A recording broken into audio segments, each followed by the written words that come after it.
Gritos desgarradores, llanto y ver cómo la vida se te pasa por los ojos. ¿Alguna vez se han preguntado o se han puesto a analizar en todos los desastres naturales que ha tenido que pasar Colombia a lo largo de los años? Como por ejemplo, Tunjuelo, 1644. O hablamos de uno mucho más reciente, Mocoa, 2017.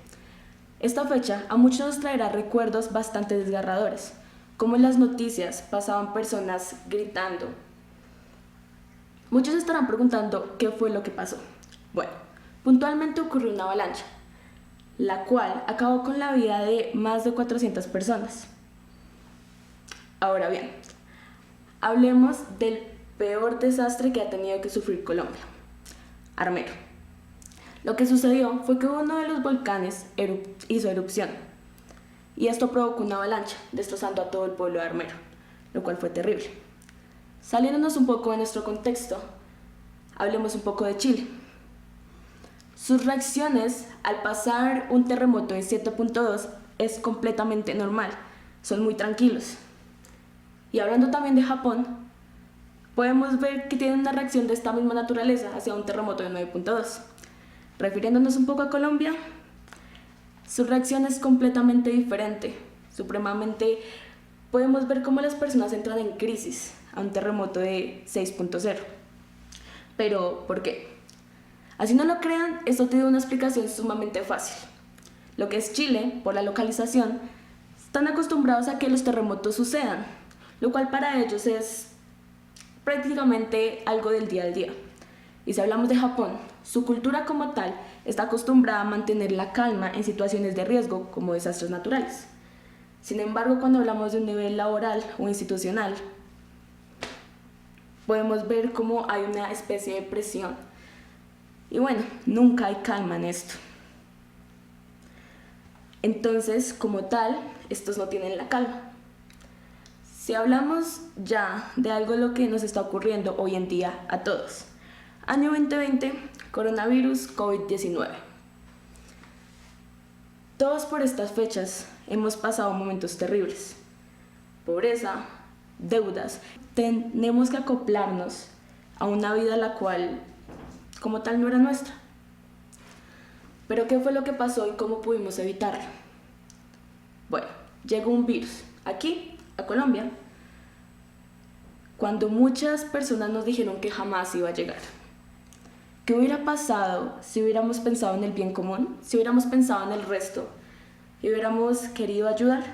Tal vez si nos hubieran dicho desde un comienzo que era demasiado probable que dicho virus llegara aquí y que la pandemia empezara, hubiéramos tenido un plan B. Como por ejemplo, evitar todo tipo de aglomeración en un pasado o hasta tratar de trabajar a puerta cerrada. De esta manera hubiera sido mucho más fácil todo. Sin embargo, nunca nos dijeron nada, nunca tuvimos un plan B. Como no tuvimos un plan B, no tuvimos una resistencia para poder cargar la carga que era la pandemia y estar encerrados. Como no pudimos cargarla, esta nos destruyó. Sin embargo, estas opciones o estrategias no las tienen que usar solamente cuando hablamos de algún tipo de desastre natural. Pongámonos en un contexto cotidiano. Tu novio te dejó por alguna razón específica o simplemente porque él se aburrió. Entonces, no hay que entrar en crisis. Pongámonos a pensar.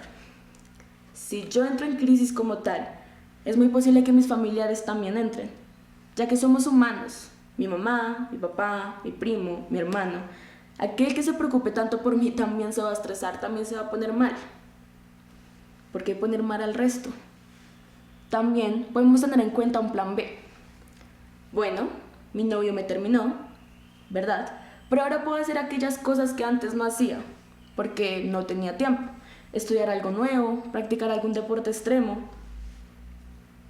Y por último, debemos tener en cuenta que cuando tenemos una relación es muy posible que esta termine. Son como etapas de la vida.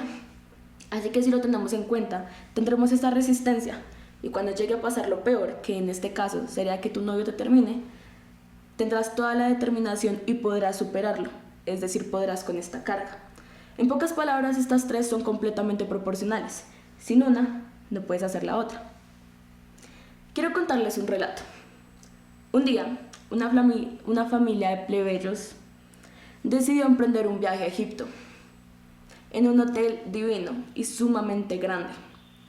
El integrante más pequeño de la familia, es decir, mi persona, decidió bajar al lobby un día, sola, simplemente para mirar cómo era. Y de un momento a otro, un colectivo gigante empezó a correr hacia mí. Por pura inercia, yo empecé a correr con ellos. Cuando empecé a entender lo que estaba sucediendo, empecé a escuchar más o menos qué era lo que estaban gritando. Por un lado, gritaban que uno de los muros del hotel había colapsado. Por otro lado, decían que había un incendio. Y por último, y personalmente la peor de todas, empezaron a decir que hubo un ataque terrorista y que nos iban a secuestrar a todos y que íbamos a morir. Tal vez en este momento parezca un poco bobo, pero en aquel momento de crisis fue sumamente tenebroso. De un momento a otro, uno de los encargados de los hoteles empezó a gritar que nos calmáramos, que no había pasado absolutamente nada. Simplemente hubo una fuga de gas, la cual desde un comienzo siempre estuvo controlada.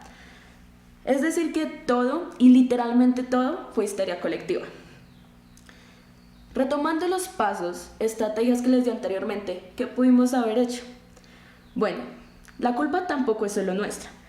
Aquel personal del hotel no nos dijo qué hacer en ese tipo de casos. ¿A qué me refiero? Y retomando las estrategias.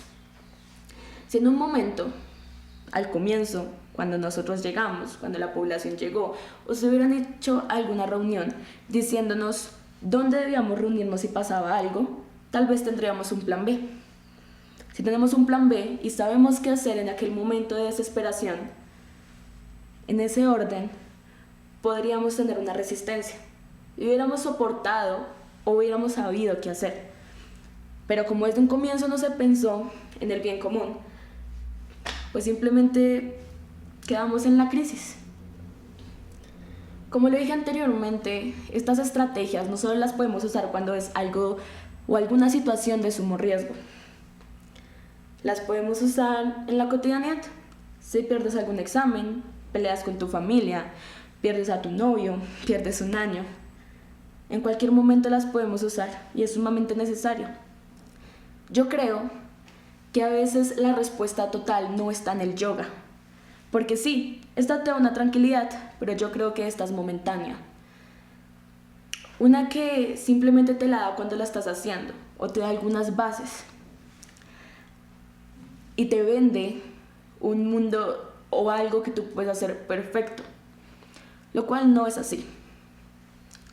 Yo siento que la respuesta total está en nosotros mismos.